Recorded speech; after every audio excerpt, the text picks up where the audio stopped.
Nós começamos o curso falando sobre o significado de uma abordagem geográfica sobre a relação entre política e ordenamento territorial. Falamos um pouco qual é o sistema conceitual que envolve essa reflexão, um sistema conceitual que considera Estado, considera um bloco constituído, um sistema conceitual constituído do Estado, bloco no poder, política, território. Não é? Em seguida, falamos da importância da relação do território, né? De compreender o território enquanto território usado e que a ideia de política e ordenamento territorial ela está relacionada a uma proposição de uso do território, uma proposição de uso do território. Essa proposição de uso do território ela implica uma representação do espaço, não é, a partir de um entendimento instrumental do espaço, né, o espaço enquanto uma raridade, o espaço enquanto um recurso necessário para a realização de determinado propósito construído a partir das elaborações do bloco no poder. Não é? E nós refletimos que essa representação do bloco no poder ela é construída a partir de uma representação, no caso da região, a partir de uma representação de Amazônia. Não é? E no encontro passado, nós vemos que essa representação de Amazônia ela tem alguns elementos, né? Ela tem alguns elementos. Então, nós vimos isso a partir de um exemplo de política, de política para a Amazônia, que são os Planos de Desenvolvimento da Amazônia, os PDAs. Né? Então, os PDAs, eles constituem a tradução dos interesses federais para a Amazônia. E os interesses federais para a Amazônia, eles estão associados à divisão internacional do trabalho e às pressões que essa divisão suscita por encontrar lugares para obter, por exemplo, matéria-prima, locais, por exemplo, para alocar plantas de projetos industriais de indústria de base. Indústria de base, né? Indústria de base. Né? Indústria de base é a indústria que gera indústria. Né? Industrialização é quando tu tens indústria gerando indústria. Né? E aí nós vimos que esses PDAs, eles trazem, cada PDA traz uma representação de Amazônia, cada PTA traz uma vocação de Amazônia, né? Então, como se os PDAs eles fossem dotados de intencionalidade, e essa intencionalidade é como se fosse projetar na Amazônia um destino, projetar na Amazônia uma função. Não é? Então, tu tens o PDA de 72 a 74, ele vai projetar uma representação de Amazônia enquanto fronteira agrícola. Não é? Então, uma representação de fronteira agrícola que não é algo que nasce no século XX, né? A ideia de transformar a Amazônia numa grande produtora de alimentos, numa fronteira agrícola, já estava presente, por exemplo, no período do Diretório Pombalino, né? Onde o Mendonça Furtado ele vai fazer uma série de políticas com vistas a promover a formação de vilas rurais, a promover a disseminação da agricultura, né, para substituir a ideia, era criar uma economia mais estável, porque não se acreditava que a Amazônia pudesse prosperar alicerçada no extrativismo. No extrativismo. Então, se queria uma atividade muito mais regular, digamos assim. Né? Então, era essa um pouco a ideia. né? E essa ideia de fronteira, de fronteira agrícola, ela é recuperada também na época da borracha, né? Quando se acredita que a Amazônia vai ser uma grande produtora de látex, né? Para o mundo, né? Tanto é que no início do século XX, por exemplo, Henry Ford ele vai trazer basicamente uma cidade, né, para a região do Tapajós, lá para a parte de Belterra. O sonho era fundar a Fordlândia, né, uma cidade que, na realidade, era uma cidade industrial, produtora de borracha, porque a ideia dele era fazer da Amazônia uma grande produtora de borracha, né? Ele só esqueceu de perguntar o seguinte, né? Esqueceu de perguntar o seguinte: por que que a ideia dele era o seguinte, ele pagaria bem o trabalhador, né? Aí o trabalhador, obviamente, trabalharia para ele, né? Mas a pergunta que ele esqueceu de fazer foi o seguinte: por que que uma pessoa que tem sua terra, que tem sua vida, né? Por que ela largaria sua terra e sua vida para trabalhar para o Henry Ford, né? Então, ele não considerou, o Henry Ford não considerou que na área do Tapajós, onde ele estabeleceu a Fordlândia, onde ele queria estabelecer a Fordlândia, não havia abundância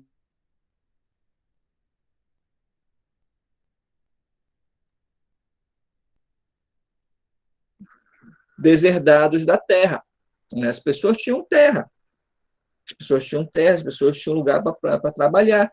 Então, elas não, por mais que o salário fosse tentador, mas elas não eram tentadas a largar. E sem contar isso, também tinha o inverno amazônico, né, o período de chuvas amazônicos, né, o período de cheia dos rios e também a densidade da floresta. Então, aquele negócio demorou muito para se estabelecer e foi um verdadeiro fracasso, né? E depois se tentou os soldados da borracha na década de 40, 50, se tentou recuperar essa parte, mas não conseguiu, né? Então isso deu origem a muitos vilas e povoados no interior da Amazônia paraense que se formaram quando essa economia da borracha ela declinou totalmente e essas pessoas elas não tinham para onde ir, então elas ficaram no lugar, então elas começaram a constituir sua vida, né, se metamorfoseando no que se chama depois de campesinato, né? Então, a ideia de transformar a Amazônia numa grande fronteira agrícola sempre teve no horizonte, né? Sempre teve no horizonte do Estado brasileiro, né? Sempre teve no horizonte, até porque se via que a floresta era como sinônimo de selvageria, né? E que a cidade urbana, a estrada, a eletricidade, né? Era sinônimo de civilização, de civilidade, né? Então, o primeiro PDA vem com essa ideia de transformar a Amazônia numa grande fronteira agrícola, né? Aí o segundo PDA, depois vem com transformar a Amazônia a partir vem uma outra proposição de Amazônia, que são os polos de crescimento e desenvolvimento, que a partir daí vem os projetos minero-metalúrgicos, né? Então, cada PDA desse, então, por exemplo, tu tens o PDA da Nova República, tu tens o PDA do do Fernando Henrique Cardoso. Então, a cada PDA é uma proposição de vocação para a Amazônia, né? De vocação da Amazônia, né? Mas aí eles têm uma coisa em comum, que é uma representação de Amazônia, né? Que no encontro passado nós começamos a falar das partes constitutivas dessa representação de Amazônia, né? Dessa representação de Amazônia, né? E uma das partes que a gente mencionou, chegamos a mencionar, foi a ideia de natureza enquanto fonte de recurso, né? Acho que foi isso que nós mencionamos, não foi essa ideia? Nós começamos pela natureza, não foi? Alguém se Sim, lembra sim. disso? Sim, né? Então, nós começamos pela natureza. Então, a, a, a representação de Amazônia, um dos elementos dessa representação de Amazônia é a ideia de natureza, né, de natureza enquanto um vasto recurso natural, né? E nós fizemos a reflexão sobre a diferença entre natureza e recurso natural, né? Então, os planos, programas, né, eles vão, e as políticas de ordenamento, eles vão observar a natureza como sendo um recurso, né? Observar a natureza como sendo um recurso significa recortar a natureza, né, em, em fauna e flora, em solo, subsolo, em estrutura geológica, em rios, quer dizer, você vai fragmentando a natureza, você vai fragmentando, você vai pegando aquilo que era uno, né?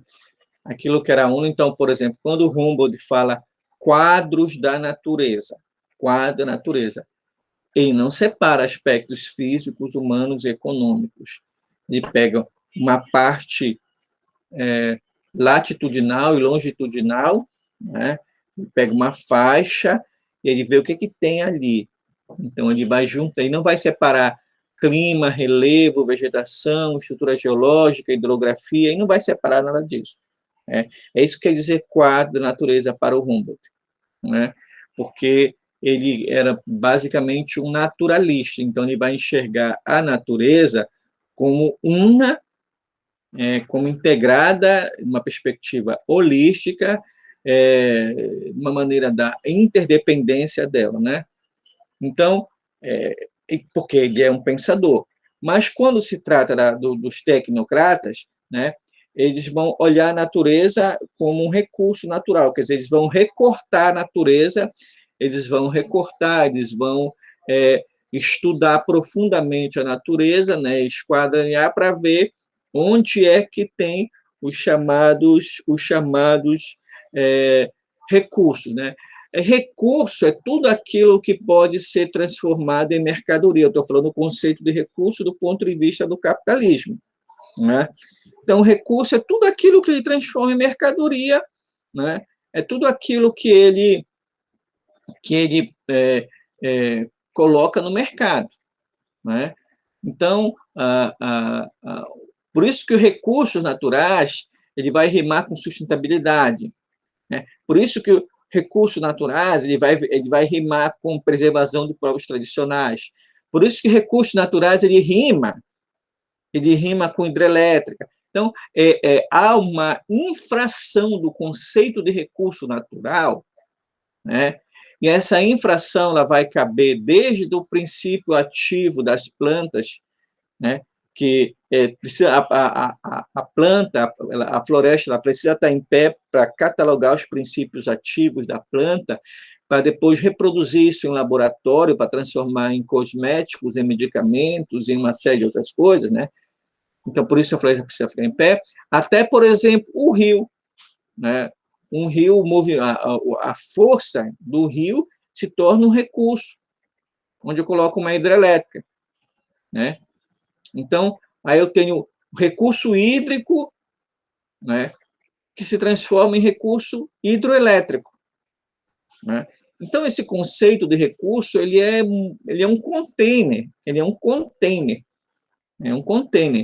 né? Então, há uma diferença entre um Yanomami caçar, um Yanomami coletar, né? Então, ele está utilizando a natureza como um recurso, mas um recurso para ele estar recorrendo, aí, no caso, a natureza para a sua sobrevivência, né? Para a reprodução do seu modo de vida. Isso é diferente de um Henry Ford, por exemplo, que recorre à natureza para tornar a Amazônia a grande produtora de borracha do mundo, né? Isso é diferente, por exemplo, da Vale, que recorre à natureza para transformar a Amazônia numa das maiores produtoras o Pará, no maior produtor de ferro, por exemplo, né? E assim vai, para entender. Então, esse conceito de recurso, ele tem como a ideia de que eu fraciono a natureza. E no capitalismo, esse recurso, ele é transformado, ele rima com mercadoria. Então, por isso que, geralmente, no capitalismo, a extração do recurso, né, ela é antecedida de sujar a natureza, né? Esse termo, o sujo e o limpo, é um livro que tem, deixa eu levantar aqui, pegar rapidinho o livro para vocês.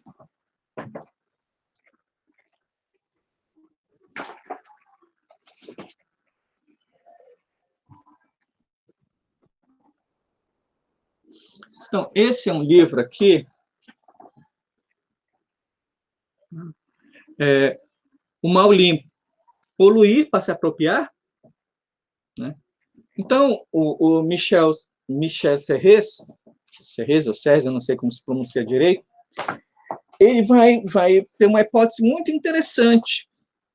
Ele vai dizer o seguinte, que o capitalismo, ele polui, isto é, ele suja, e ao fazer isso ele se apropria, né? Ele se apropria. Por quê? Porque ele não está interessado na natureza, a natureza é limpa. Ele está interessado no recurso natural, ou seja, numa fração, né? Que vai nascer a partir do momento em que ele vai poluir. Então, no encontro passado, eu falava para vocês que eu tenho um rio. Nesse rio, as pessoas utilizam a água para várias coisas, né? Para tomar, para cozinhar, para tomar banho, para lavar, então, lavar roupa. Então, esse rio ele está limpo, né? Ele pode ser usado por várias pessoas. No entanto, quando eu construo um canal, né? Quando eu construo um canal nesse rio, né? E aí esse rio ele passa a ter circulação de navios, por exemplo, então esse rio passa a estar sujo, né? Passa a estar sujo. Significa dizer que dificilmente agora poderá ser utilizado como antes, né? Então essa é uma hipótese muito interessante, do o mal limpo, né? Então tudo aquilo que aparece como limpo aparece como algo ruim, né? E o que é bom passa a ser aquilo que é sujo, né? Porque é transformado em processo produtivo, né? Então, foi essa reflexão que trouxe quando falamos da natureza, quer dizer, a natureza nessa representação é uma grande fonte de recurso, né? Essa grande fonte de recurso, ela deve ser explorada, ela é um grande potencial para a exploração, né? Muito bem. Mas a natureza, enquanto fonte de recurso, ela só é representada assim porque ela é associada a uma outra representação, que é a ideia de espaço vazio, né? Então, nos planos, programas e políticas do governo federal, acho que na história da Amazônia, os planos, programas e políticas para a Amazônia, eles sempre foram alicerçados numa concepção areal do espaço, uma perspectiva unidimensional do espaço, ou apenas numa leitura limitada do espaço que o concebe como área, né? Então, o espaço é uma área onde há a ocorrência de determinado recurso ou onde será implantado determinado sistema de objeto, né? Então, significa dizer que o espaço areal ele é um meio, né? Né? Para a implantação de determinado processo, né? Então, não estou dizendo com isso que a tecnocracia estatal, que os planejadores desconhecem que há modos de vida, que há indígenas, que há quilombolas, que há agricultores, eles não desconhecem, né? Eles não desconhecem que quando se implanta um projeto, seja uma hidrelétrica, seja um porto, seja uma hidrovia, seja uma ferrovia, eles não desconhecem que isso vai impactar a flora e a fauna. Eles não desconhecem que isso vai ressignificar a paisagem, vai ressignificar a configuração espacial, vai ressignificar a dinâmica social. Eles não desconhecem isso. Né? Eles não desconhecem que onde vai se implantar tem vida. Eles não desconhecem isso. Eles não desconhecem, mas, ao mesmo tempo, eles não fazem disso um obstáculo à implantação do projeto. Né? Eles não fazem disso um obstáculo, né? E aí se cria uma série de estratégias, né? Uma série de estratégias, como eu falei anteriormente, eu acho que foi no segundo encontro, para fazer com que aquelas pessoas da área onde vai passar a ferrovia, da área onde vai ser implantada a hidrelétrica, da área onde vai ser implantado o porto, da área onde vai ser implantada o linhão, da área onde vai ser implantado o mineraduto, enfim, aquelas pessoas, vai fazer com que a comunidade da área de influência daquele objeto técnico, daquela ação, né? Então, a tecnocracia estatal, ela vai fazer todo um trabalho que é um trabalho de introjetar o objeto na psicosfera do lugar. Na psicosfera do lugar. Ela vai trabalhar para que aquele evento, para que a chegada daquele estranho, seja na forma de uma hidrovia ou ferrovia, de um porto, de uma hidrelétrica, ou mesmo de um sistema de plantação, como o Dendê, por exemplo, com uma monocultura, né? A tecnocracia, seja ela estatal, seja ela privada, ela vai criar uma série de mecanismos que vão fazer com que o lugar introjete esse estranho, né? E receba esse estranho, né? E o conceba como integrante do lugar. Não é? É como se a tecnocracia estatal ela preparasse a psicosfera do lugar. Não é? Ela vai preparar a psicosfera do lugar para aceitar aquela ação e para fazer com que aquela ação não pareça invasora. Para fazer com que aquela ação não pareça externa. Para fazer com que aquela ação não pareça, para fazer com que aquela ação pareça benéfica para o lugar. Né? Por isso que os chamados grandes projetos, eles se implantaram. Né? Porque foi criado uma psicosfera que primeiro vai conquistar o coração e as mentes do bloco no poder. Aí, conquistando o coração e as mentes do bloco no poder, esse bloco no poder ele vai validar esse projeto, que é sempre um projeto internacional, projeto externo. E aí esse bloco no poder, ele vai criar uma espécie de correio, ele vai se constituir uma espécie de correio de transmissão entre os interesses internacionais e o lugar onde o projeto vai se implantar. Esse bloco no poder, ele vai fazer de tudo para que o lugar seja receptivo aos interesses. Ele vai fazer de tudo. Mesmo que aquele lugar nunca tenha ouvido falar daquele evento. Né? Então, por exemplo, quando a dendecultura se generaliza na microrregião de Tomé-Açu, sobretudo a partir de 2002, por aí assim, né? De 2002, por aí assim, o que acontece? O bloco no poder, né? Qual é o bloco do poder que eu falo? é vereador, é secretário, é prefeito, é deputado, é senador, inclusive até era o presidente, né? Então, eles vão propagandear uma série de vantagens comparativas que vão ser provenientes se a pessoa aderir ao processo, né?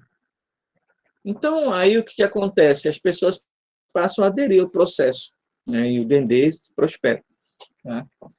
Então, a tecnocracia estatal, ela trabalha com essa ideia de espaço vazio, né? Então, o vazio aí é no sentido de que a tecnocracia, ela quer que prevaleça a visão dela de espaço, né? Ou seja, ela quer que a proposição de arranjo espacial dela seja implantada. Ela quer que a proposição de ordenamento territorial dela seja implantada. Ela quer que aquele sistema de objeto técnico seja implantado. Seja ele um porto, uma ferrovia, seja ele uma hidrelétrica, ela quer que seja implantado, né? Porque aí eu tenho que eu tenho uma espécie de pensamento único, né? Uma espécie de pensamento único, não porque seja uma única forma de pensar, mas é porque essa forma de pensar da tecnocracia, ela já adentrou a alma do lugar, ela já adentrou a alma do lugar, ela já adentrou a psicosfera, né? Ela já está na psicosfera do lugar, então aquele evento na forma de hidrelétrica, de ferrovia, de porto, ele já não parece tão estranho ao lugar, mas o lugar passa a se preparar para receber este evento, né? Então, as pessoas começam a se preparar para adquirir emprego, as pessoas se preparam para oferecer serviços, o lugar se prepara.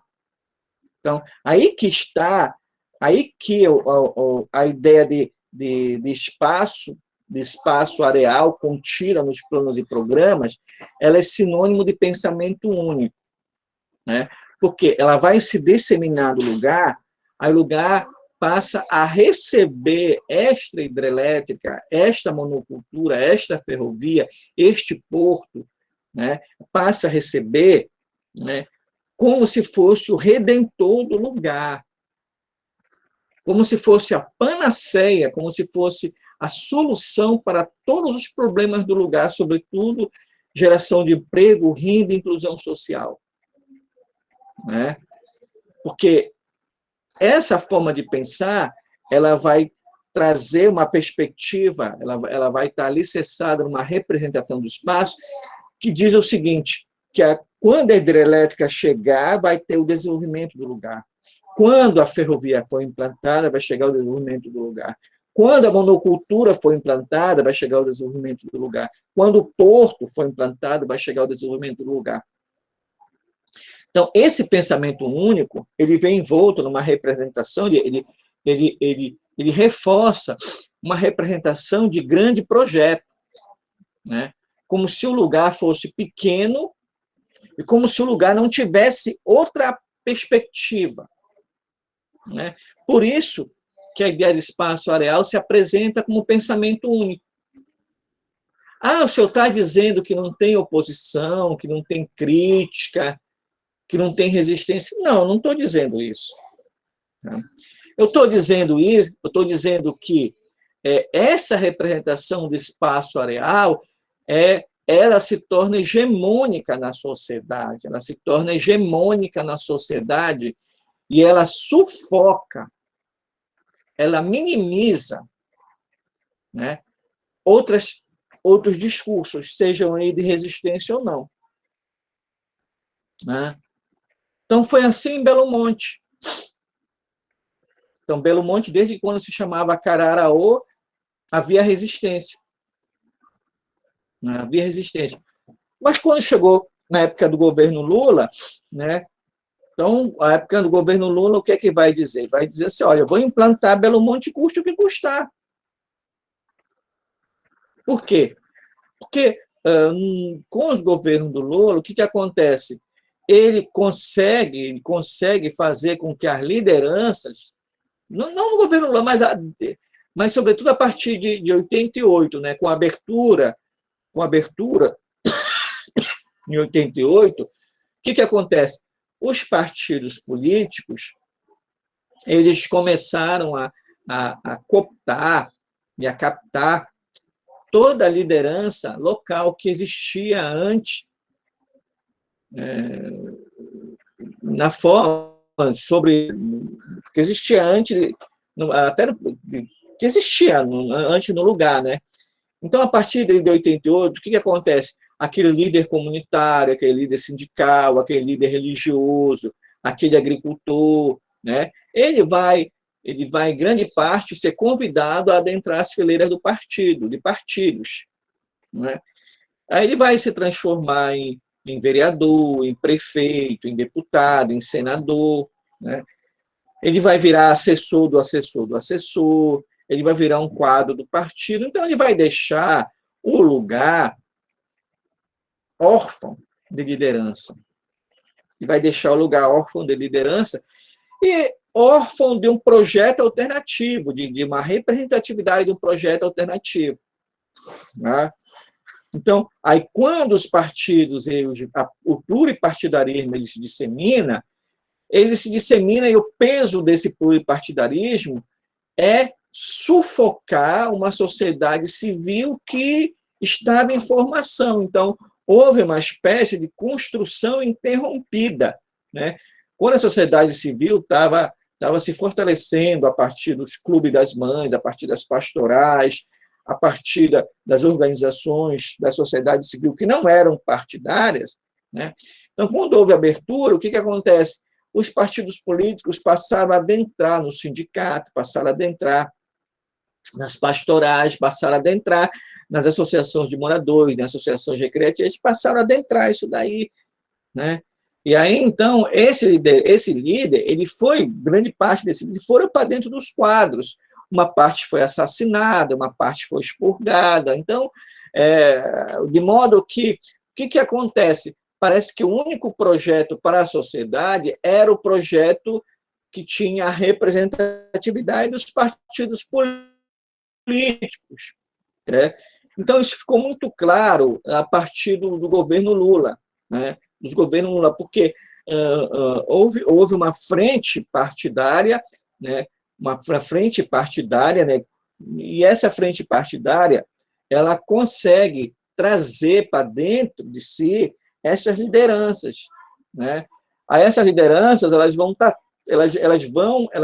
ocupar, elas vão integrar a estrutura estatal, a estrutura partidária, né? E elas vão apresentar o projeto do Estado como única proposição, como pensamento único, né? Então, é por isso, por exemplo, que a dendrocultura se generaliza enquanto uma proposição de desenvolvimento rural para o campo.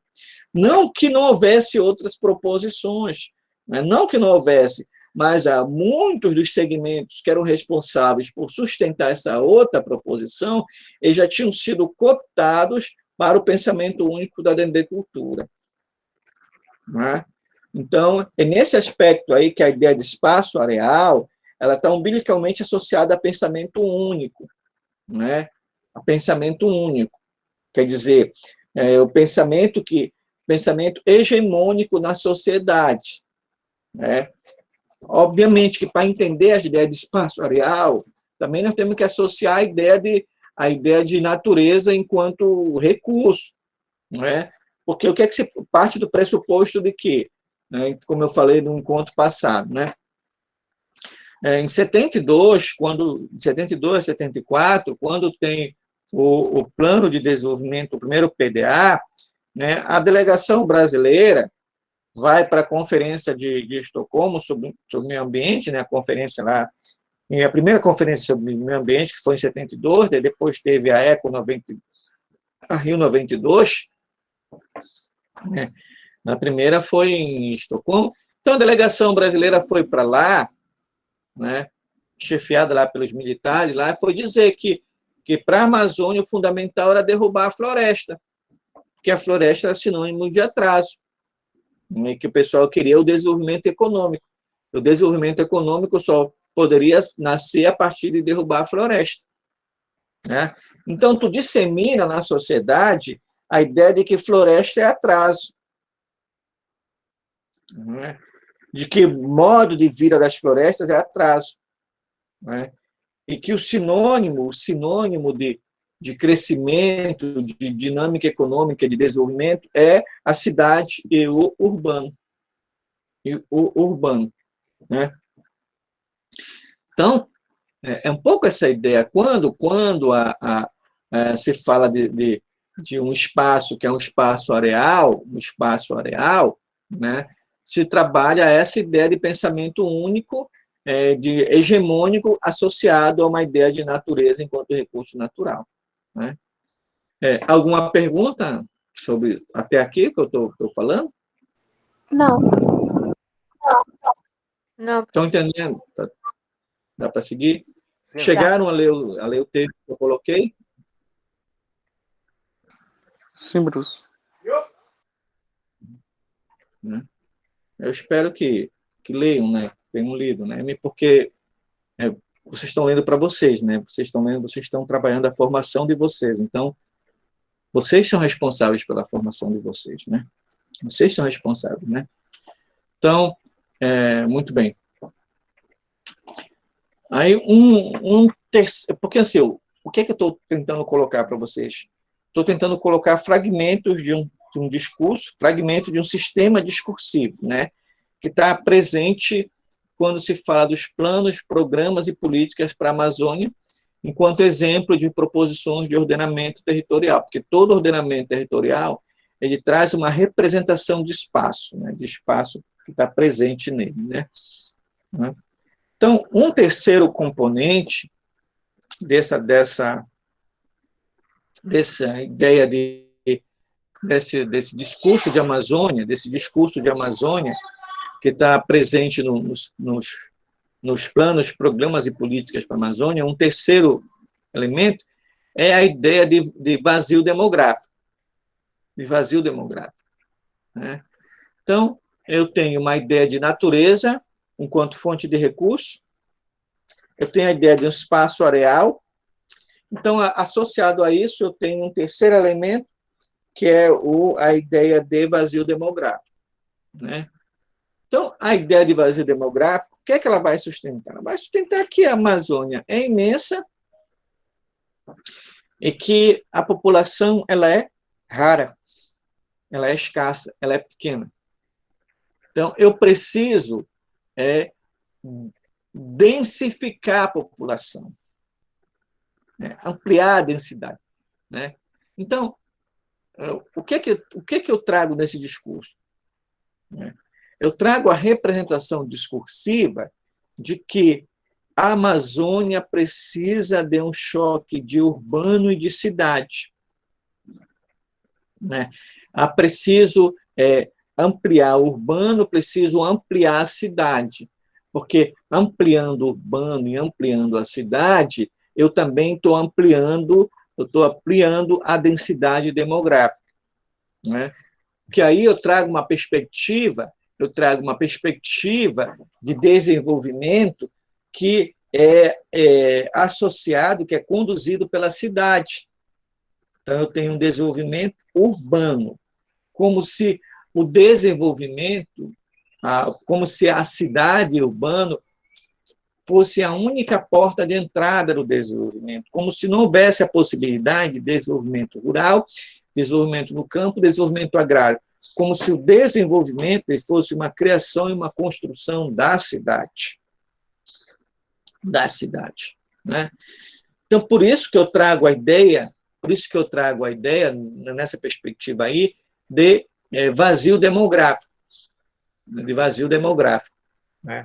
Então, esse vazio demográfico, ele associado à ideia de espaço areal e associado à ideia de natureza enquanto recurso, então, esse vazio demográfico era um atrativo, era um discurso ideológico que vai servir para atrair fluxos migratórios.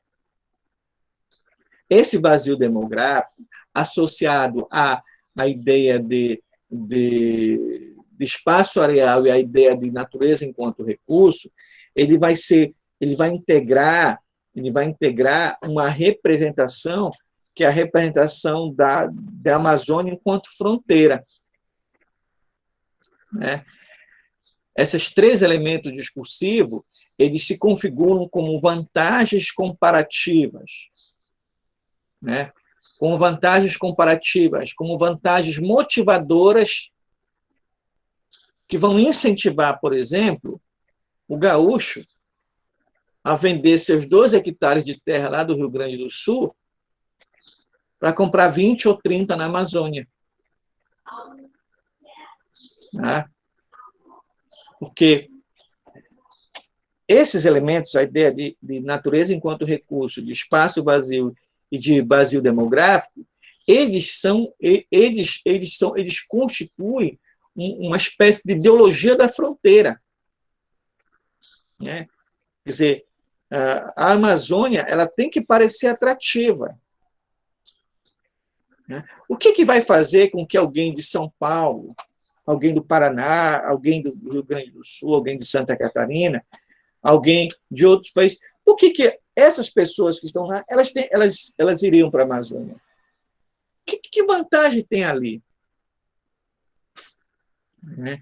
Que vantagem tem ali que é tão atrativo, que faz com que elas reinventem, com que elas estabeleçam um movimento migratório intenso para a Amazônia? Por que elas fariam isso? Não é? Então, esses três elementos aí, eles constroem a ideia de fronteira amazônica, ou melhor, de ideologia da fronteira, como diz o João Pacheco de Oliveira. Né? A ideologia da fronteira ela vai mostrar o quê? Ela vai mostrar um conjunto de vantagens que vão incentivar as pessoas a ir, que vão fazer com que as pessoas abandonem seus lugares, vendam e vão para um lugar onde o clima é diferente, onde o solo é diferente, onde a comida é diferente, onde o sotaque é diferente, onde tem diferente estrutura, eles vão se configurar, né?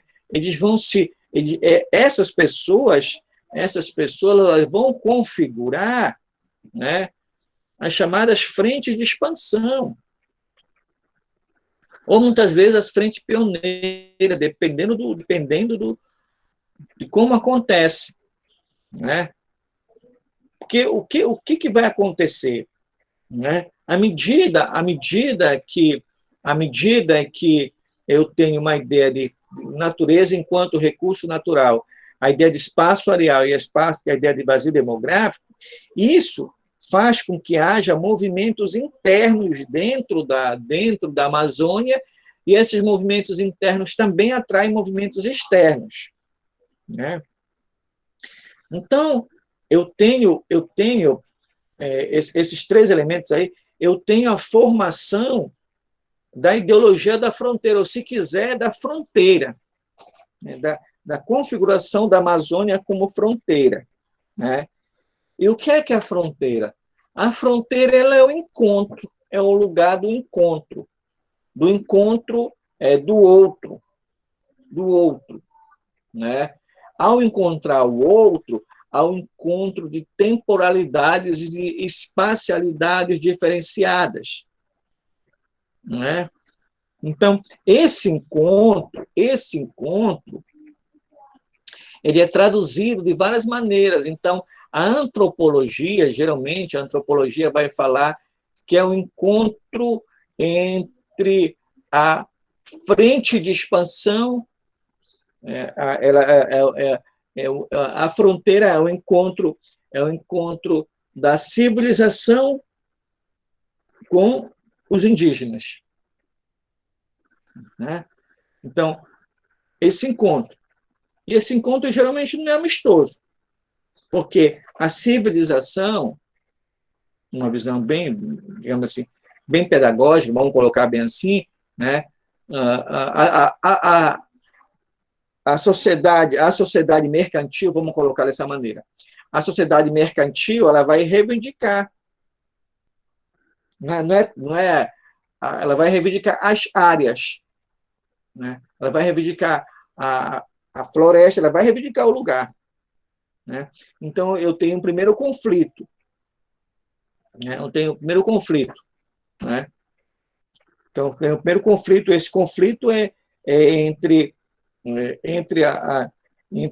a sociedade mercantil e indígena, né? Quem é que o senhor fala que é a sociedade mercantil, né? Eu estou falando, quando eu falo sociedade mercantil, eu falo primeiro o camponês, né? Então, esse camponês, muitas vezes, ele não pode morar na cidade. Ele não pode morar na cidade, né? E ele não pode também, quer dizer, não pode morar na cidade, porque na cidade, para ele morar, ele tem que pagar, tem que comprar terra, né? Então, ele não quer morar, às vezes, ele não quer morar na área ribeirinha. Então, quando ele vai morar na cidade, ele tem que pagar. Então, o que ele vai fazer? Ele adentra um lugar bem afastado da cidade, né, que é o centro, por exemplo, né?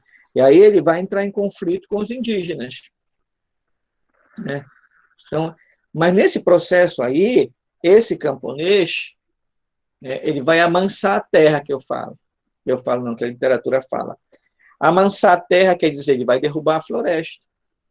Ele vai derrubar a floresta, ele vai derrubar, se a floresta seja mata primária ou mata secundária, ele vai derrubar, né? Também o criador de gado, o pecuarista, também vai derrubar a floresta, né? Vai amansar a floresta, né? Aí, obviamente, que aquele imigrante do sul, quando vem, ele vai comprar essa terra que foi amansada, né? Foi amansada pelo pecuarista ou foi amansada pelo camponês? Vai comprar deles essa terra. Ele não vai comprar do indígena, né?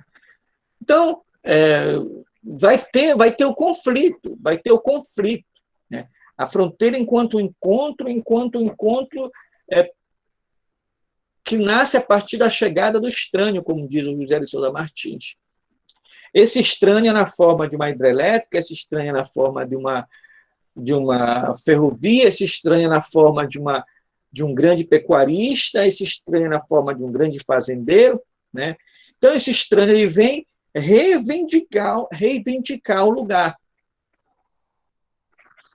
Ele vem se apossar do lugar, ele vem se apropriar do lugar, né? Ele vem se apropriar do lugar, né? Então, a ideia de natureza enquanto fonte de recursos, a ideia de espaço areal e a ideia de vazio demográfico, eles integram a ideologia da fronteira, né? Então, o migrante, seja ele fazendeiro, seja ele colono, ele vem para a Amazônia, em busca de terra. Então, quando tens por aí sim, aí vem os processos de conflito, né? Porque vai haver o encontro, e esse encontro é também desencontro. Então, ele é conflito. Então, por exemplo, a história dos grandes projetos, né, é a história dos conflitos na Amazônia. Então, por exemplo, a implantação da Transamazônica é a história de conflito, a implantação de projetos minerais é a história de conflito, né? Conflito entre indígenas, conflito com camponês, conflito com sindicalista, conflito com grande projeto, né? Então, tu tem as vários vetores do conflito, né, decorrentes da ideia de fronteira, enquanto o encontro, né? O encontro que a gente chama, que a literatura chama da frente da frente pioneira com a frente de expansão, enfim, a literatura coloca isso muito bem. Eu acho que vocês já devem ter visto isso em geografia agrária, né? A ideia de fronteira, né? Já deve ter lido o texto do José de Souza Martins sobre fronteira, né? Eu espero que tenham lido, né? Por isso que estou falando dessa maneira, né? Tá claro até aqui, gente? Dá para acompanhar? Sim, professor. Professor? Pode falar. O senhor tinha dito que a gente já teve geografia agrária, mas a gente não teve essa disciplina. Não, perguntei se vocês já tiveram geografia agrária. Não tiveram ainda, não? Não, essa disciplina a gente não teve. Tá. Então, procure na internet o texto do José Silva Martins sobre fronteira. É um texto que vai falar muito sobre isso que eu estou dizendo. Ou então, um texto do João Pacheco de Oliveira, chamado O Caboclo e o Bravo. Caboclo e o Bravo. Né? Caboclo e o Bravo. Então, muito bem. Vamos seguir, então. Então, aí, esses três elementos aí, né, eles vão representar a ideia de Amazônia como fronteira. Né?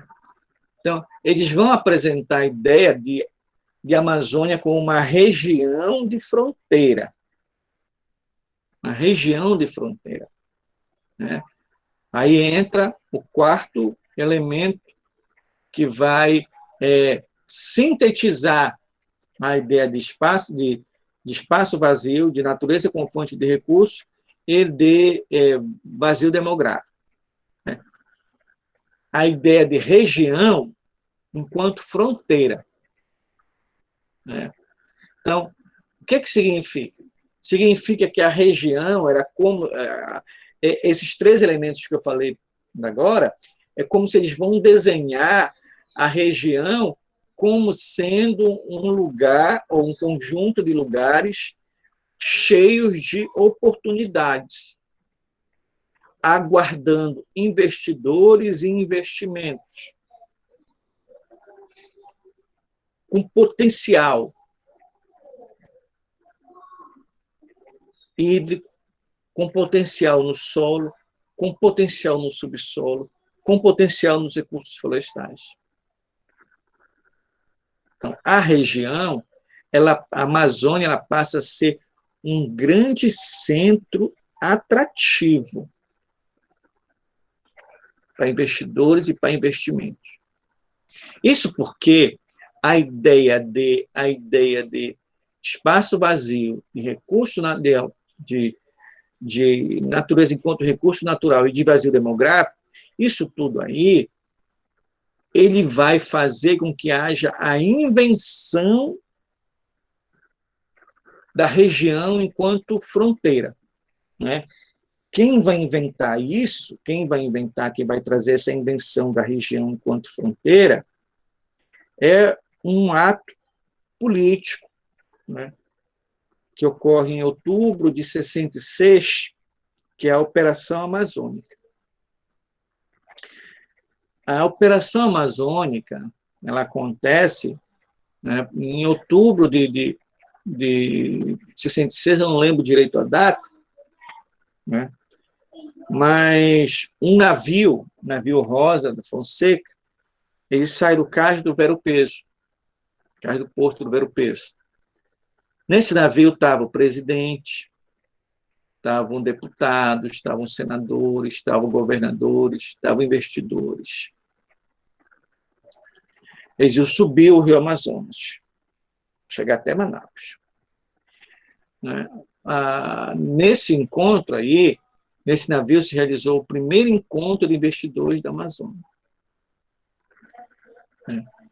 Então, nesse encontro, o governo federal ele vai apresentar um conjunto de vantagens comparativas, um conjunto de leis, um conjunto de normas que vão atrair, tá, no sentido de atrair investidores e investimentos para a Amazônia. Então, a Operação Amazônica significa a construção de um ordenamento jurídico atrativo de investidores e investimentos para a Amazônia. Né? Então, como resultado da Operação Amazônica, se cria o BASA, que é um banco federal, Banco da Amazônia S.A., que é um banco de desenvolvimento da Amazônia, né? é como se fosse o BNDES, um Banco Federal básico. Se cria a Sudan, que é uma agência de planejamento da Amazônia, que é a Superintendência do Desenvolvimento da Amazônia, né? Se cria a Amazônia Legal, se institucionaliza a Amazônia Legal, com a inclusão de parte do Maranhão, de parte do Mato Grosso, de parte de Goiás, que depois vira Tocantins, né? Então, de modo que a Amazônia passa a ter mais da metade do território nacional, né? Depois se cria a SUFRAMA, que é a Superintendência da Zona Franca de Manaus. Se cria a política de incentivos fiscais, né? Depois se cria a política de concessão de terra, né? Então, essa viagem aí, que se inventa a Amazônia, né? Se inventa a Amazônia, se reforça a Amazônia enquanto possessão maravilhosa. A Amazônia passa a ser o único lugar do mundo, na década de 70, né? A Amazônia passa a ser o único lugar do mundo onde a Volkswagen produz gado. A Volkswagen produz gado, né? Onde bancos produzem gado, né? Então, você inventa um imaginário de Amazônia, né? Totalmente atrativo para investidores, né? Então, a partir daí, o governo brasileiro ele opta por ser sócio minoritário do capitalismo internacional, no sentido de criar uma perspectiva de desenvolvimento para a Amazônia. Aí você estabelece um modelo que o Lúcio Flávio Pinto chama de modelo de rabo de cavalo. Quanto mais cresce, mais afunda. Então, tu cria um modelo de desenvolvimento da Amazônia que quanto mais esse crescimento acontece, mais a Amazônia mergulha em problemas, né? Então, tu cria mecanismos associados a Operação Amazônica, ela vai possibilitar depois com que se criem mecanismos que são verdadeiras sangrias fiscais e que vão condenar a região a ser, ao mesmo tempo, grande fornecedora de matéria-prima, sem que a sociedade usufrua de benefícios, se é que gerou algum, de benefício desse modelo, né? Desse modelo, né?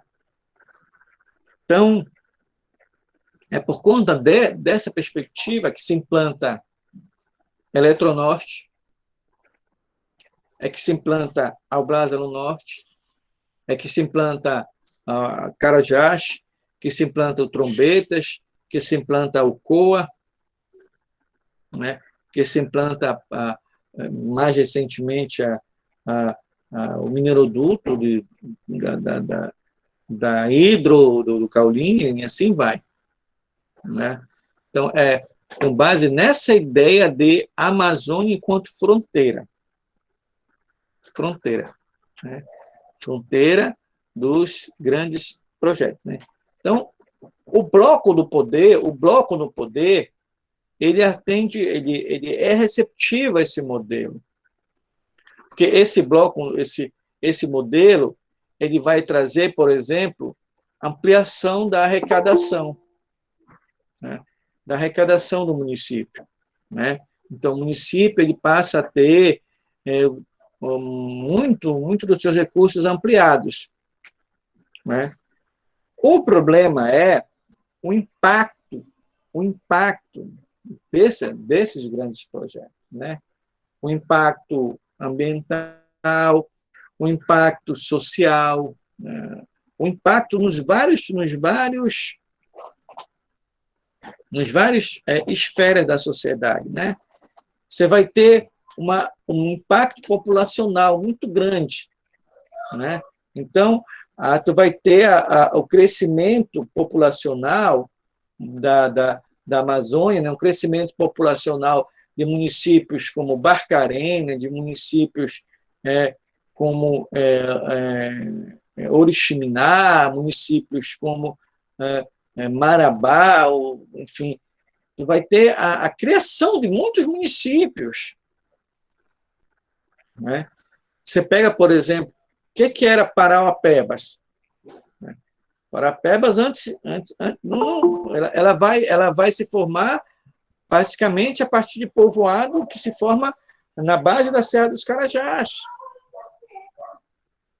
né? Então, quando tem a hidrelétrica do Lago do Tucuruí, quando tem o Tucuruí, forma hidrelétrica, você vai ter vários municípios formando, né? Então, o que quero dizer? Que tu vai ter uma espécie de nova configuração espacial, né? Porque o impacto populacional vai ser muito grande, né? E junto com esse impacto populacional também chega conflito. Do período de 66, né, até 96, foi 30 anos em que mais se matou no Pará, em termos de conflito no campo, né? Muito conflito no campo envolvendo indígena, envolvendo agricultor, envolvendo sindicalista, envolvendo pecuarista, envolvendo grande conglomerado. Muito, muito, muito, muito, muito. Não é? Muito. Não é? Por quê? Porque esse investidor ele vai encontrar uma terra que não está vazia, né? Então, a luta pela terra, ela vai se transformar em luta por reforma agrária, né? Então, até o período militar, por exemplo, até o período militar, o que é que eu tinha? Eu tinha basicamente os movimentos aí se organizavam pela luta pela terra, né? Então, as ligas camponesas nordestinas, por exemplo, elas tinham 3 grandes líderes: Josué de Castro, que era o líder intelectual, Miguel Arraes, que era o líder político, e o Francisco Julião, que era o líder sindical. Eles se organizavam para lutar pela terra, porque se entendia que a luta pela terra, era conceber a terra como o espaço da vida, né? E eles vão chegar muito perto da realização do sonho deles a partir do João Goulart, né? Então, com o João Goulart, né, para você ter uma ideia do João Goulart,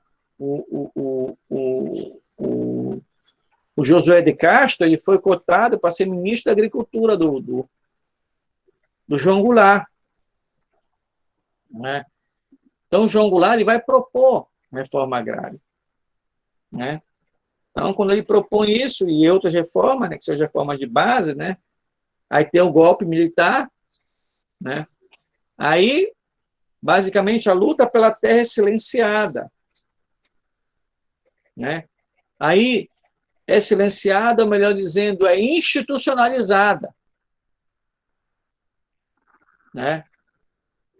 Aí nasce o Instituto Nacional de Colonização e Reforma Agrária, que é o INCRA, que é no sentido de regular, de tornar o conflito, de deixar o conflito pela terra num patamar tolerável, né? Então, o INCRA ele vai tentar resolver esses conflitos, e não vai resolver, né? Mas o que o INCRA ele vai apresentar para equacionar esses conflitos é a formação de vilas, de agrovilas, né? Ele vai chamada colonização dirigida, né? Então, o governo militar ele vai inventar a Transamazônica, né? Que a Transamazônica ela originalmente não estava no horizonte dos militares, então ele vai inventar a Transamazônica, porque ao inventar a Transamazônica, ele vai inventar um conjunto de de projetos de colonização que vão ficar à margem da Transamazônica. Mas eu não estou dizendo que a colonização, que os projetos de colonização do INCRA se resumiram à Transamazônica. Então, tu tem Rondônia, por exemplo, tem outras dimensões, né? Sobre isso, o Jean Hebert trabalhou muito bem isso, né? Nos 4 volumes lá que foram organizados depois da obra dele, né? Então, ele trabalhou muito bem isso daí. Mas eu estou citando a Transamazônica, que é um exemplo que estou colocando aqui, né? Então, o que é que o governo federal, quando ele inventa a Transamazônica? Ele inventa dentro daquele discurso, né? Ele vai dizer, nordestino, tu está lutando pela terra, até porque tu não tem terra.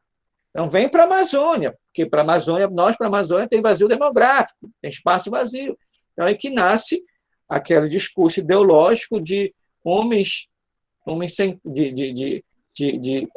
terra e terra sem homem. Então, aí que o governo militar ele vai incentivar as correntes migratórias, né?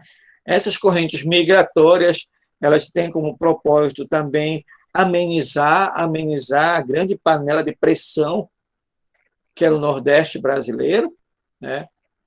Panela de pressão explosiva, né? Que era o Nordeste brasileiro em termos de movimentos sociais, né? Para migrar para as margens da Transamazônica ou para a infinidade de estrada vicinal que surge à margem dela, né? Que são os chamados formas de espinha de peixe, os chamais que surgem, né? Então, aí com isso o governo militar ele tenta colocar o conflito o conflito pela terra, ele tenta transformar a luta pela terra em reforma agrária.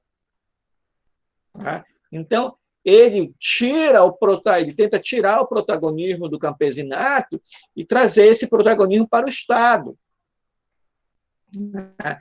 Então, eu não vou ter mais luta pela terra, eu vou ter reforma agrária. Quer dizer, o que é a reforma agrária?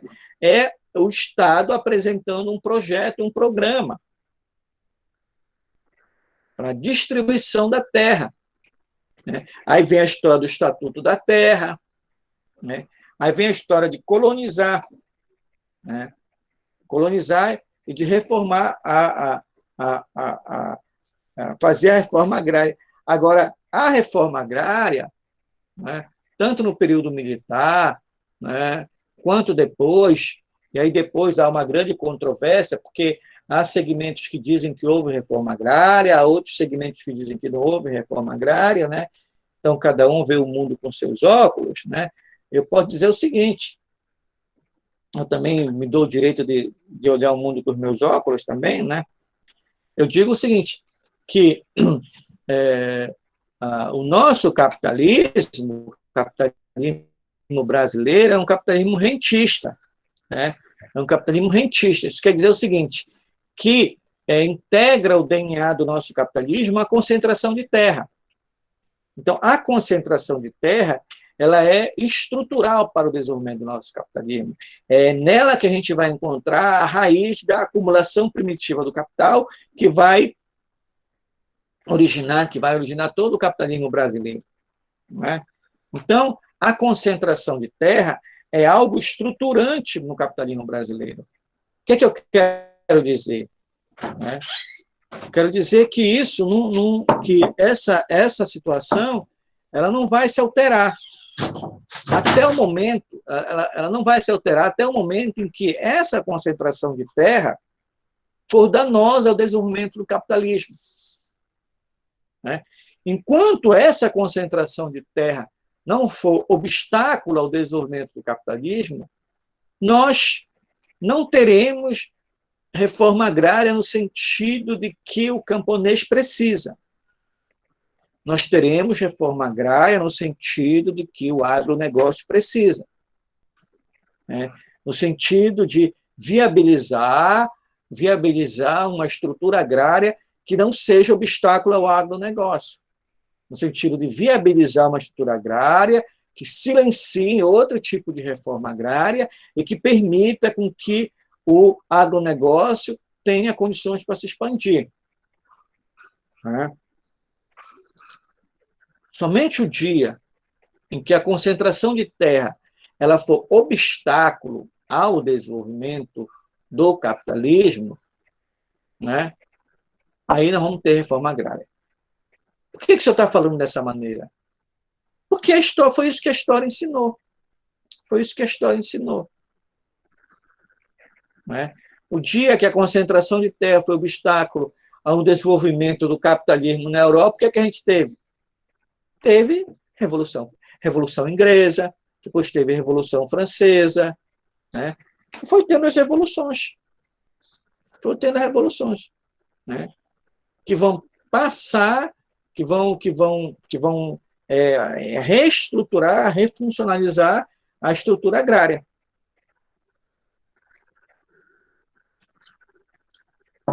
E vão colocar a estrutura agrária em sintonia com o novo nível de reprodução da sociedade. Tá? No caso do brasileiro, desde que o Estado brasileiro nasceu, né, o latifúndio ele tem cadeira cativa no bloco do poder. Ele tem cadeira cativa. Né? Ele tem cadeira cativa. Então, por isso que estruturalmente não se mexe na estrutura agrária. Ou melhor, se mexe tão somente para aprofundar a concentração. Né? Então, a maneira como o bloco no poder propõe reformulações no ordenamento jurídico da terra, né?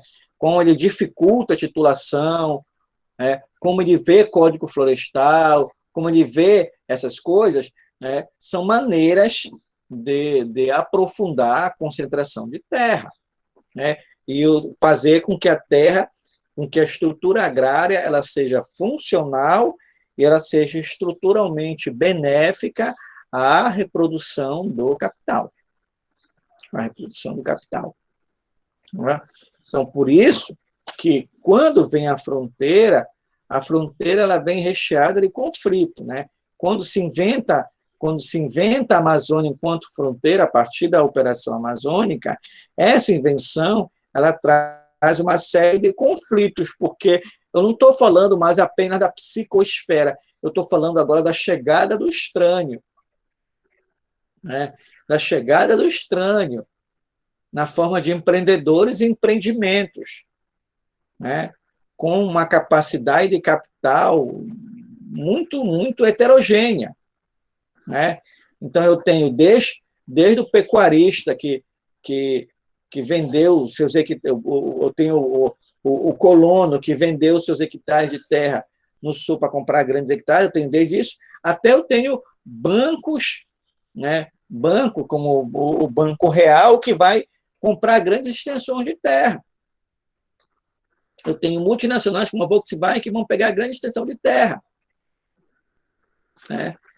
Então, eu tenho um complexo como o Brasília Norte que vai reivindicar, a planta industrial do complexo Brasília Norte vai reivindicar uma grande extensão de terra. Extensão de terra que eles reivindicam, nessa extensão de terra que eles reivindicam, tem quilombola morando, tem camponês morando, tem ribeirinho morando, tem indígena morando. Tem povos da floresta morando. Né? Então, a pergunta é, para onde esse povo vai? Para onde esse povo vai? Aí as soluções que a tecnoburocracia estatal apresenta são as mais, digamos assim, técnicas possíveis. Né? E elas sempre são abençoadas, ou melhor, sempre abençoada é uma maneira que eu vou colocar, mas agora dizer, elas são sempre validadas com o dinheiro. A tecnocracia estatal ela sempre raciocina que tudo é uma questão de indenizar, que tudo é uma questão de pagar. Então, quando houve a implantação da planta industrial de alumínio primário da Brava do Norte, né, na área, o que é que vivia na área? Vivia pescadores, vivia quilombolas, vivia agricultores. Ou melhor, sobretudo pescadores e quilombolas. Agricultores era pouquíssimo. Agricultor que a gente fala é que eles tinham pequenas roças. Né? Então, quando a tecnocracia vem, o que ela faz? Ela retira esse pessoal, né? E ela remove esse pessoal para um outro lugar. aí dá um dinheiro para eles, dá uma casa para eles, né? Dá alguns instrumentos para eles, e dá um novo sentido, tenta dar um novo sentido de vida para eles. Só que não dá um modo de vida para eles. Retira eles do modo de vida. E dá uma área, uma casa, um conjunto de objetos, mas não dá um modo de vida. Aí o que essas pessoas fazem? Elas vendem o seu lugar. Elas vendem. Vendem e vão para onde? Vão para a periferia da cidade. Então, o período, assim como o período de 66 a 96 é o período onde houve mais conflito, também é o período onde houve maior êxodo rural. Êxodo rural. Não é? É o período onde há a formação do processo de periferização das cidades na Amazônia. É um período onde se forma aquilo que o Milton Santos chama de circuito inferior da economia. Formas que as pessoas encontram para ganhar a vida. Para ganhar a vida. Então, a invenção de uma série de... Então, tu pegas, por exemplo, a Baitetuba, de 66 em diante, por exemplo, né? Tu tens uma série de formas de... Tu tens a Baitetuba, na década de 60, 70, até 80, se tornou a capital nacional da bicicleta. Muitos de vocês não eram nem nascidos. Mas era comum as famílias terem muitas bicicletas.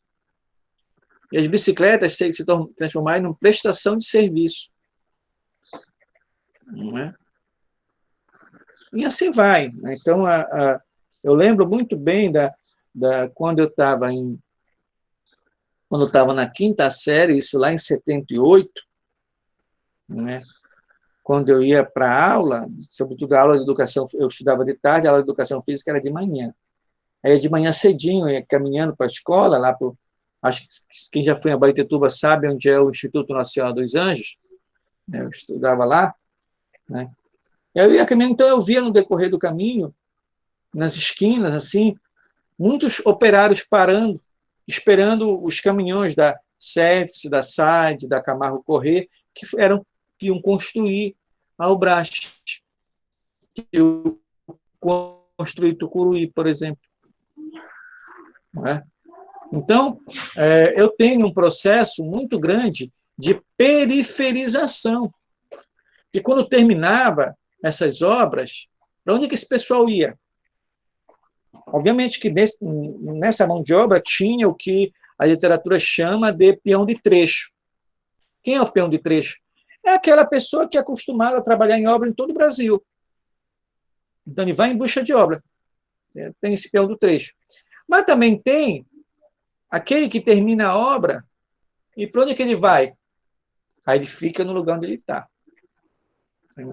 Aí sim, ele busca uma casa, ele vai numa periferia, e assim vai, Aí ele vai desenvolvendo o lugar, como eu falei anteriormente.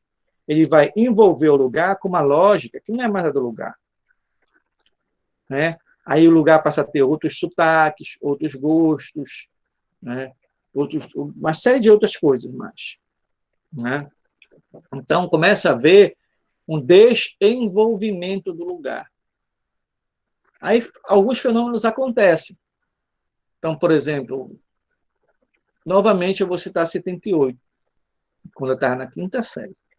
Então, em 78, ocorreu um assassinato lá em Abaetetuba que a cidade ficou com vergonha de si.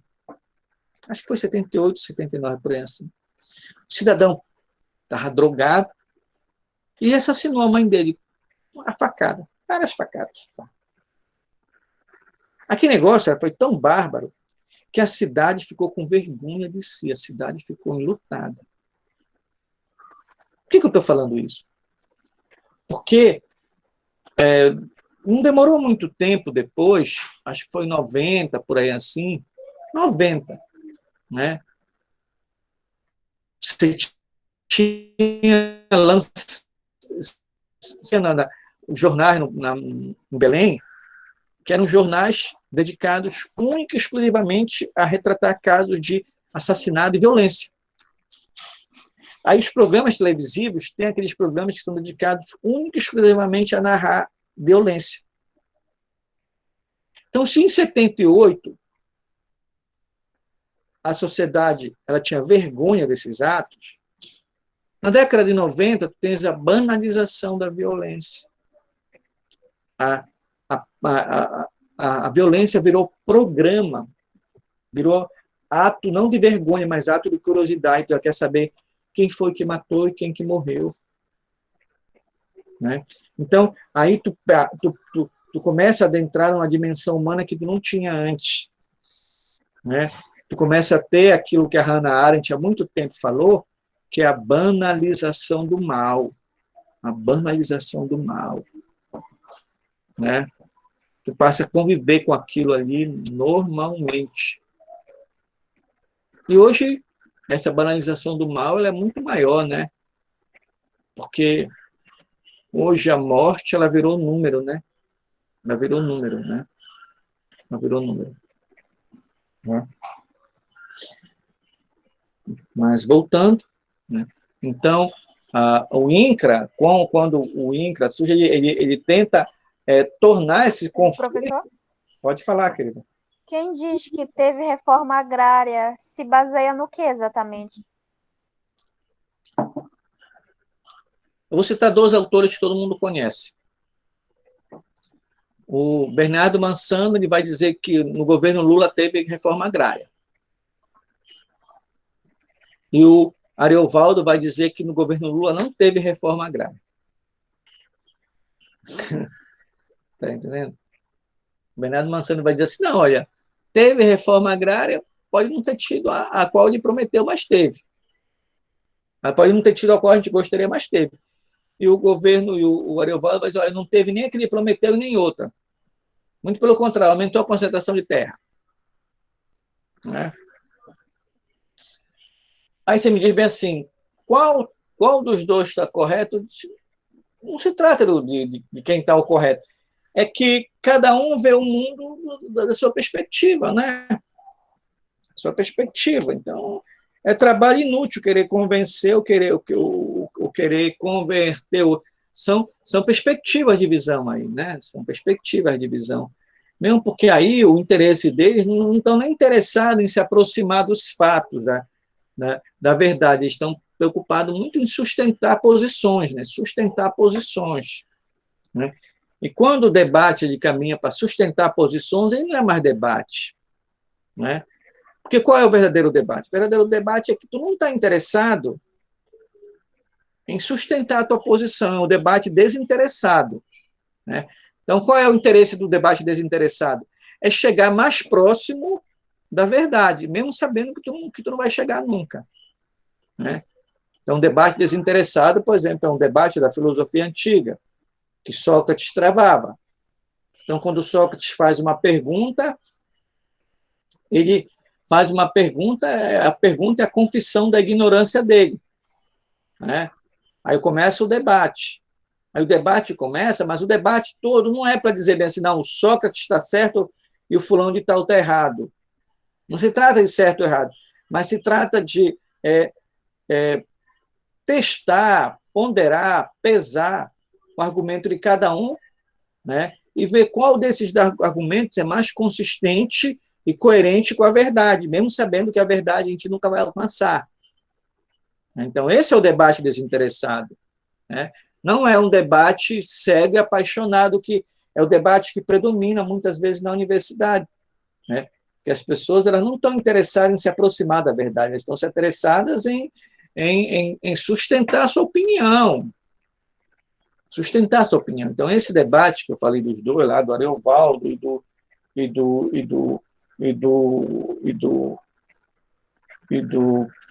Bernardo Mansano, na minha leitura, é um debate de apaixonado. Né?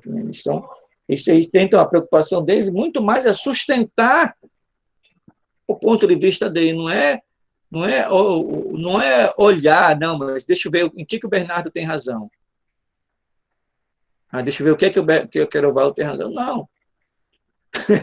Não é esse o debate, mas enfim. Né? Estou dizendo isso porque os dois têm publicado seus textos e sustentaram essas posições. Né? Está dando para acompanhar? Sim. Sim, professor. Então,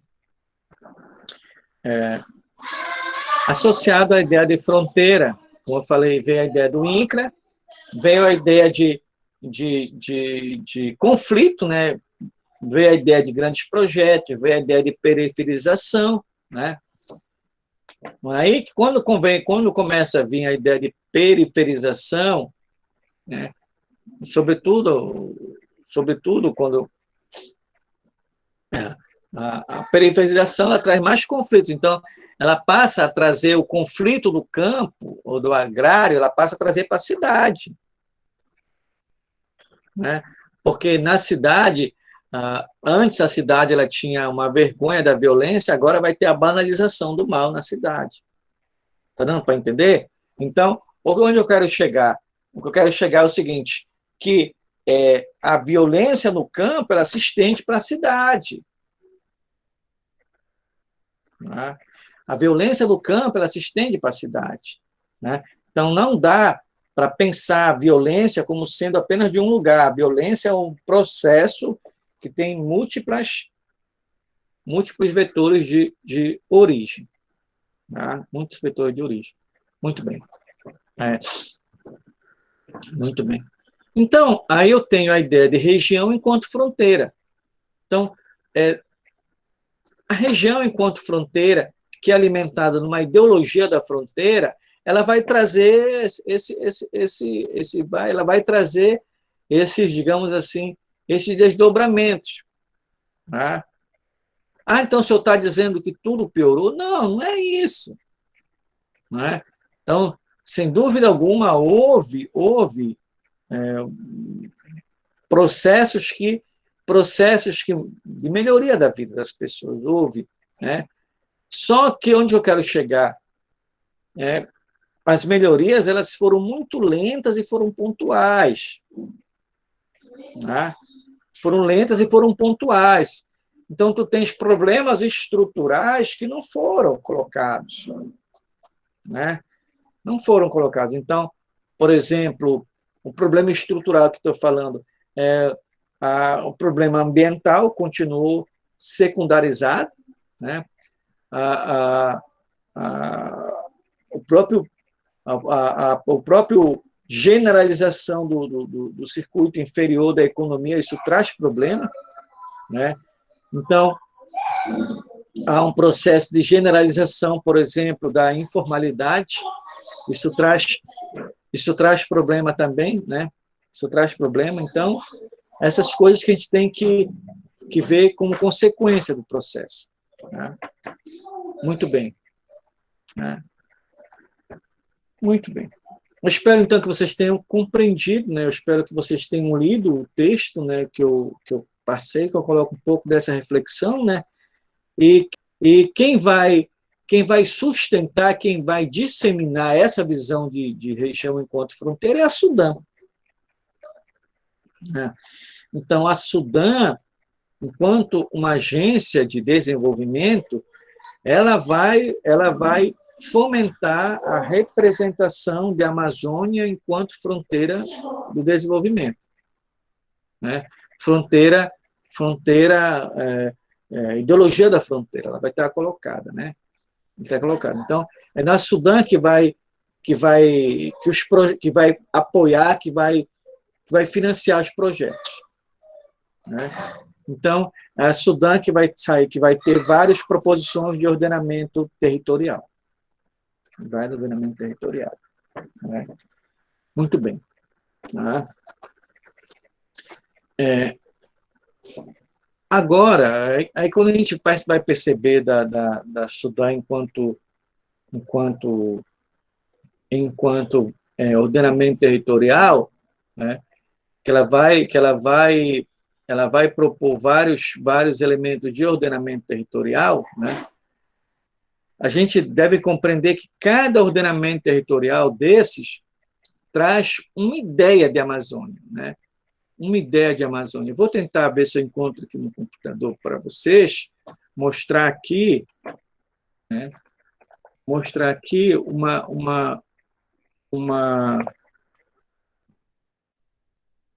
uma ideia de como é que esse ordenamento ele se manifesta nos cartogramas, né? Então,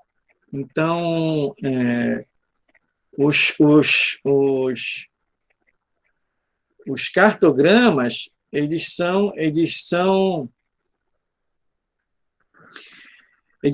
representações dos mapas, né? Os mapas, né? Como é que cada Amazônia, que cada maneira, que cada proposição de ordenamento territorial, ele se apresenta para a Amazônia, né?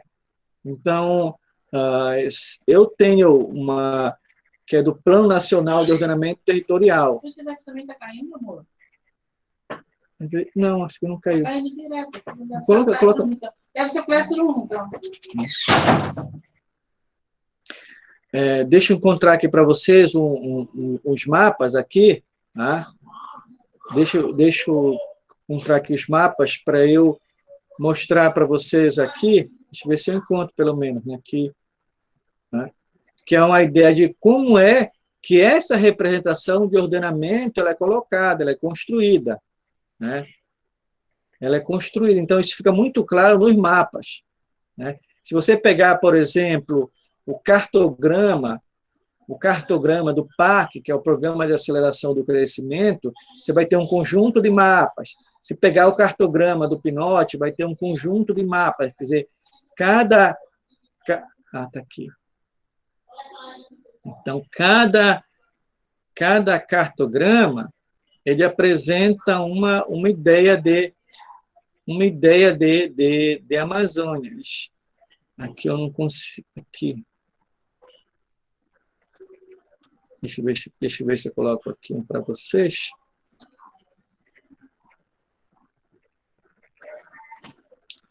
Tentar localizar aqui.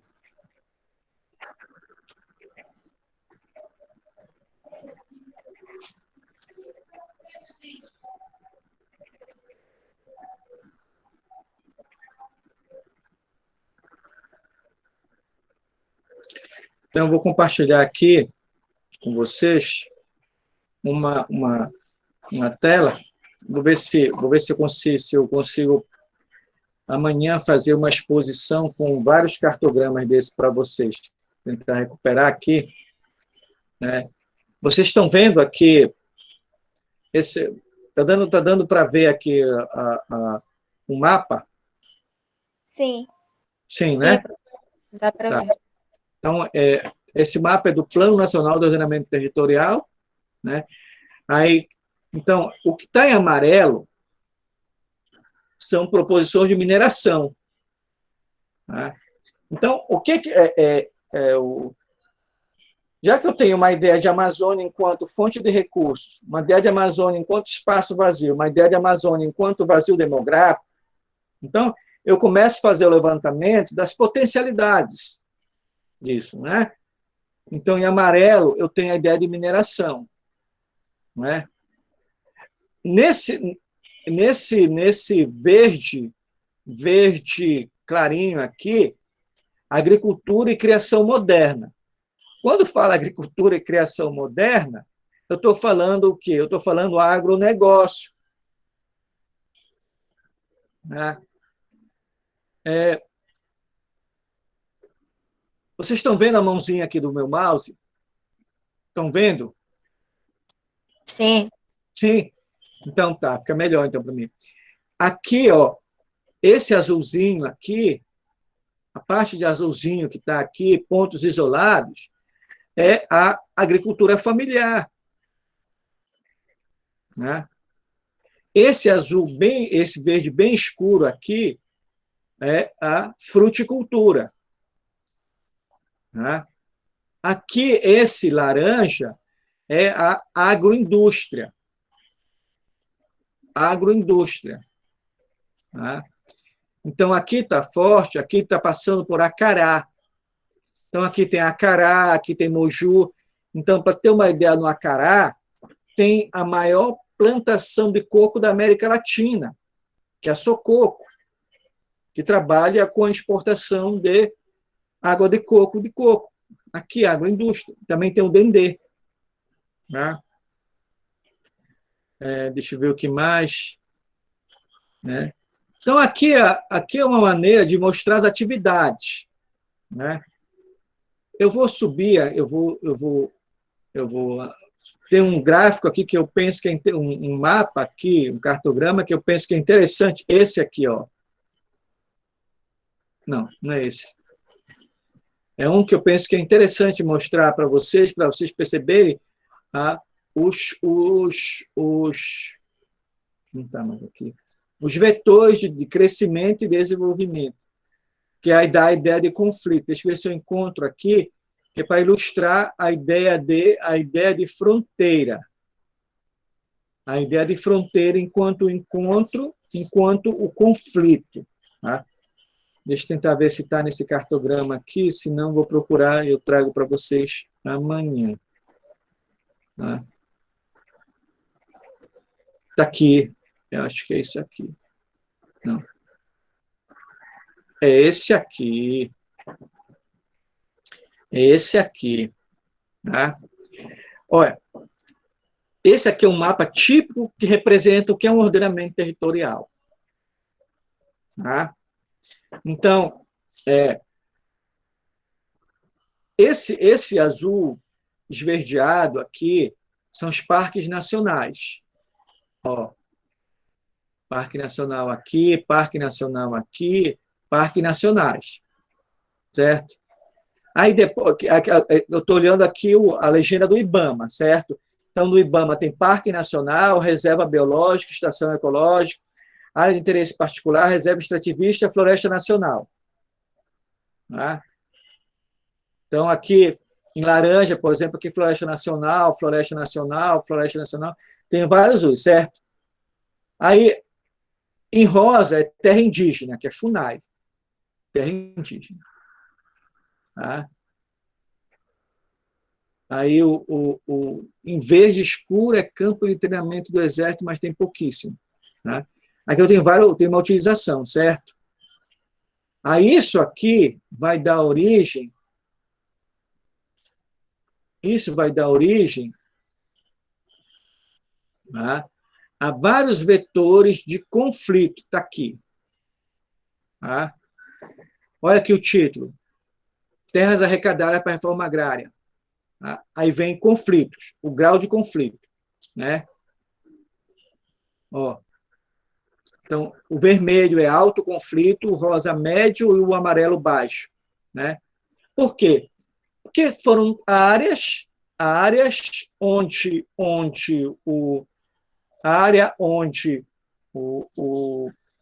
há séculos havia quilombolas, havia indígenas, havia agricultores familiares, né? E quando os grandes projetos chegam, eles se estabelecem no lugar e vira conflito. Né? Então, esse Plano Nacional de Ordenamento Territorial, que ele vai começar com o Fernando Henrique Cardoso e vai continuar com Lula, ele tenta visualizar os conflitos. E aqui, sobretudo, na Amazônia. Sobretudo na Amazônia. Tá? Sobretudo na Amazônia. Então, para mostrar como é que a ideia de ordenamento territorial ela vem no sentido de tornar o conflito tolerável, mas ela não vem no sentido de eliminar o conflito, porque o conflito ele é estrutural, decorrente do fato da estrutura, eu parei a compartilhar, do fato da estrutura agrária nossa, da estrutura agrária desigual, ela integrar o DNA da anatomia da reprodução do capitalismo brasileiro. Tá? Então, o que é que a gente falou hoje? A gente tentou recuperar alguns elementos de um discurso de região presente nos planos, programas e políticas para a Amazônia. Não é? Uma região que vem concebida como uma natureza enquanto fonte de recursos, né? um espaço areal, quer dizer, o espaço enquanto pensamento único, né? Que apresenta o projeto enquanto pensamento único, a ideia de vazio demográfico. Então, essas três coisas, elas fomentam a ideia de fronteira, né? Enquanto encontro do outro. Então, essa fronteira ela gera conflito. Para equacionar o conflito, se cria o INCRA, né? Para equacionar o conflito, não que ele seja equacionado, né? Mas para o INCRA ele vai surgir para transformar a luta pela terra na luta por reforma agrária, para tirar o protagonismo do camponês, da proposta do camponês, para que a reforma agrária ela seja uma proposta estatal e que não vá ferir a concentração de terra, né? E aí, acompanhado isso, tem a vinda dos grandes projetos, né? Então, da década de 66 até 96 é o período em que eu tenho mais êxodo rural, é o período em que eu tenho mais violência no campo, é o período em que eu tenho periferização das cidades, né? Ampliação do circuito inferior da economia, né? E a generalização dos conflitos, né? Os conflitos, né? Então, muito bem, tá? Então, eu vou colocar para vocês um texto hoje sobre ordenamento territorial, já para a Amazônia, né? E vou ver se faço uma exposição trazendo alguns cartogramas dessa proposição de ordenamento territorial.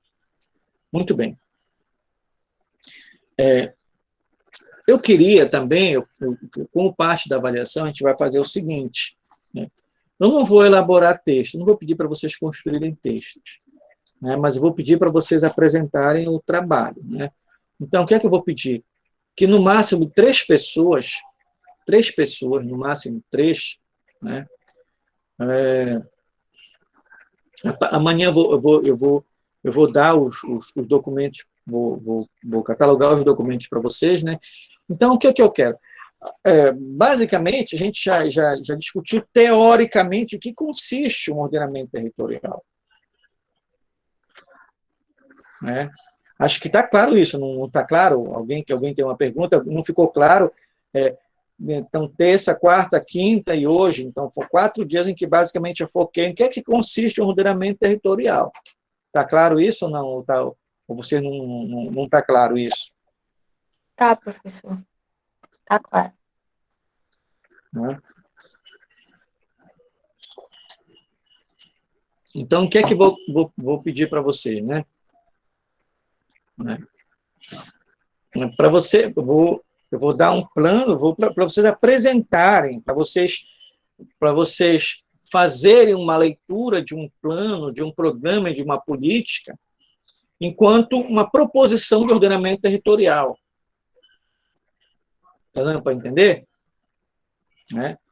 Então, vejam novamente os vídeos, né? Então, vou dar um programa para você, um plano para vocês, por exemplo, Plano Nacional de Ordenamento Territorial, né? Então, aí, digamos assim, a Isabela e a Clara vão expor esse plano, né? Elas não vão expor o que é esse plano, né? Mas elas vão expor por que esse plano exemplifica um ordenamento territorial, uma política de ordenamento territorial, né? Onde é que está o ordenamento territorial? Qual é a proposição de ordenamento territorial contida nesse plano? Não para entender, Kelvin, o que eu estou falando? Sim, professor, para entender.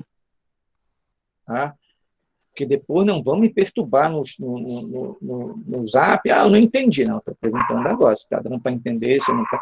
Então, a ideia, vou fornecer o plano, o programa, a política, né?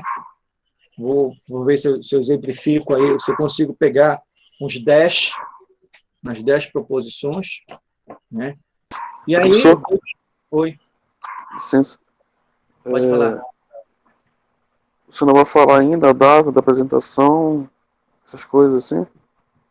Provavelmente vai começar lá para quinta-feira. Assim, mas o senhor não vai querer, assim, trabalho escrito, só apresentação. Não. Já vai estar registrado, vai estar gravado aqui. Só a apresentação, no caso, vai precisar de slide? Acho que a gente vai fazer lá para sexta-feira. Amanhã é terça, amanhã eu exponho para vocês, né? E a gente vai fazer assim. Sexta-feira, eu digo, Yuri e fulano, o Yuri e Clara, cadê a tua apresentação? Então, eu não vou dizer quem vai fazer o quê, tá bom? Então, amanhã, eu espero que amanhã eu já tenha fazido, já tenha elencado as políticas, né? E aí a gente vai discutir aqui, eu espero que ninguém falte amanhã, então a gente discute aqui, anota quem vai fazer o quê. Quem vai fazer o quê? Então, Yuri vai fazer tal coisa, o Félix vai fazer tal coisa. Então, vai fazer. Aí, sexta-feira, na aula de sexta-feira, eu digo, olha, fulano, apresente o teu. Aí ele vai apresentar. Mas, tipo, o senhor vai querer uma apresentação assim com slide ou tipo um debate? Não, o primeiro vai ser o slide, vai apresentar e depois a gente faz o debate. São dois momentos. Né? São 2 momentos. Né? Então, mas eu vou explicar isso mais detalhado amanhã e na quarta-feira, mais detalhado. Né? Porque para dizer o seguinte, que eu dei o subsídio, né? O fundamental é dar o subsídio para fazer vocês começarem a ler essas políticas e enxergar o ordenamento territorial nelas. Ler essas políticas geograficamente, é essa a ideia. Né? Então, quando apresentar o PNOT, Plano Nacional de Ordenamento Territorial, enxergar aqui, qual é a concepção de espaço que está aí? Qual é a concepção de natureza que está aí? Em que aspecto o bloco no poder está aí? Qual é a ideia de Estado que está aí? Qual é a ideia de território que está aí? Está entendendo? Então, a ideia da apresentação é ver se vocês estão lendo geograficamente esse plano. Eu vou tentar passar um roteiro para vocês. Tá? Para não ficar aquela história da Miriane apresentar o trabalho e ela começar, porque o PNOT é isso, é aquilo, aquele outro. Eu não quero saber do que é o PNOT. Eu quero saber como é que tu lê geograficamente o PNOT. Como é que tu lê geograficamente o plano do Xingu? Como é que tu lê geograficamente o plano do Marajó? Como é que tu lê geograficamente? Tá dando para me entender? Não é? Eu quero de vocês uma leitura geográfica disso daí. Fala, Isabelle. Não, eu ia falar que deu para entender essa explicação. Então, não vão explicar o mais do mesmo. Não é o mais do mesmo que eu quero. Eu quero uma leitura geográfica do processo. Tá? Coloquem, por favor, a frequência de vocês, tá? Coloquem o nomezinho de vocês lá. Eu vou mostrar para vocês qual é o texto que eu vou pedir para vocês lerem. Para vocês lerem para amanhã. Amanhã. Cadê onde é que está?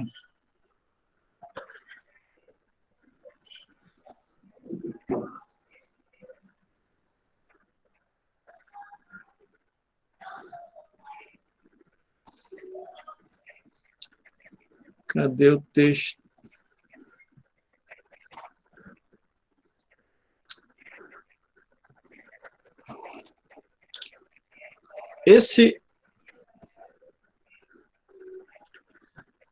O texto que vou colocar para vocês lerem pouco, é esse aqui. Vou colocar o título aqui. Né? Vou colocar o título. Que é esse, conflitos de interesse no ordenamento territorial da Amazônia Brasileira. Vou colocar para vocês agora de manhã, para dar uma lida, para a gente conversar nele amanhã, né? E espero também que amanhã eu faça também uma apresentação mostre para vocês um pouco os cartogramas, né? Enfim, caminhando, né? Professor, licença, eu queria perguntar para o senhor, assim, quantas pessoas tem na disciplina para, caso assim, não dê para fazer a divisão em trio, tenha que aumentar para não sobrar ninguém, sabe? Não, as pessoas que tem na disciplina são essas que estão aqui. Para mim, matriculado é quem assiste. Para mim, a disciplina são esses que estão aqui, 18. Também não é aquele montão que está no cigarro, para mim, esses que estão aqui. Né? Eu vou contar com esses que estão aqui. Né? Então, eu raciocino assim. Então, mas vai acontecer coisas milagrosas. Então, vai acontecer coisas milagrosas, porque certamente a partir de hoje vai ter mais gente. né? Vai ter mais gente, né? Sobretudo porque estou dizendo que a avaliação vai ser isso aqui, vai ser exposição, vai ser, né? Então vai acontecer os milagres, né? Então a gente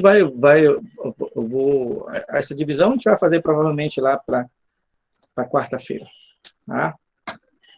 Então é isso. Eu espero que vocês tenham gostado, que vocês tenham usufruído do que a gente colocou, né? E